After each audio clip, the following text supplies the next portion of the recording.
Hello friends, welcome back to Media Talks. நான் உங்கள் Mounika. Wow, காவேரியோட தரமான கேள்விகளுங்க. இன்றைக்கி காவேரிக்கு எழுதின ஒவ்வொரு வார்த்தையுமே பார்த்திங்கன்னா அவ்வளோ ஒரு சூப்பராக இருந்துச்சு. ஒவ்வொரு கேள்வியும் நச்சுன்னு நம்ம மனசில் இருந்த கேள்விகள் எல்லாத்தையும் கேட்ட மாதிரி அவ்வளோ ஒரு ஹாப்பினஸாக ஃபீல் ஆச்சு. அதெல்லாம் பார்க்குறதுக்கு முன்னாடி இன்றைக்கி எபிசோடில் நான் நம்ம காவேரி, குமரன் அண்ட் கங்கா 3 பேருமே எனக்கு பாராட்டணும். அவங்களோட கேரக்டர் ரொம்பவே நல்லா இருந்த மாதிரி நான் ஃபீல் பண்ணேன். ஏன்னா இந்த மற்ற யாருமே நம்ம தப்பு பண்ணிட்டோமோ அப்படி மாதிரி ஃபீல் பண்ணவே இல்லை.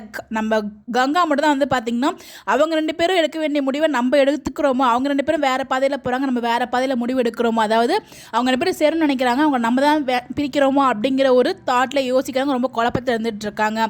வாலண்டியராக நம்மளே பிரிக்கிறோமோ அப்படிங்கிற ஒரு விஷயம் அவங்க யோசிக்கிறாங்க. அதே மாதிரி பார்த்திங்கன்னா அந்த காவேரி மேலே எவ்வளோ பாசம் வச்சுருக்காங்க, ஒரு பொண்ணு மாதிரி பார்த்து ஃபீல் பண்ணுறாரு நம்ம குமரன். அதாவது நம்மளால் உணர முடிஞ்சிச்சு இன்றைக்கி எபிசோட் பார்க்கும்போது. ஆனால் அவ்வளோ கோபமாக ஒரு விஜய் பேசுறது அட்லீஸ்ட் காது கொடுத்து கேட்குறாரு. எனக்கு ஒரு நாள் விஜய் அவர் பேச விடவே இல்லை. பட் ஆனால் இன்றைக்கி எபிசோட் பேச விட்ருக்காரு. அதோட பட் எபிசோடுமே என் பண்ணிட்டாங்க.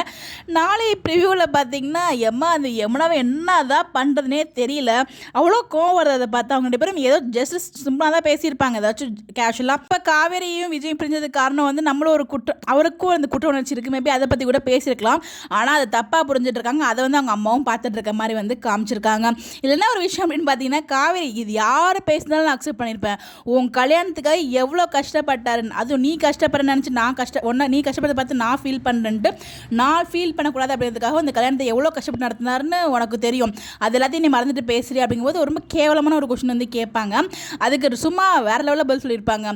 அப்போ நீ மட்டும் என்ன பண்ணியிருக்கு, சூசைட் பண்ணி ஒருத்தவங்களை பிளாக்மெயில் பண்ணி தான் கல்யாணம் பண்ணியிருக்கு, அது மட்டும் நியாயமானு கேட்கும்போது அந்த இல்லை கங்காவுக்கு யமுனாக்கு எதுவுமே சொல்ல முடியாது, அங்கேருந்து போயிடுவாங்க. பட் இன்னைக்கு எபிசோடில் Kaveri rock, Yamuna shock.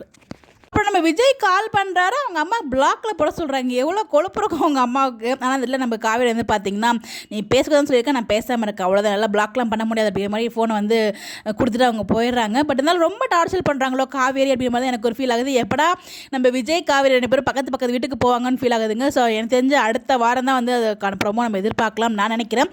So பார்ப்போம்.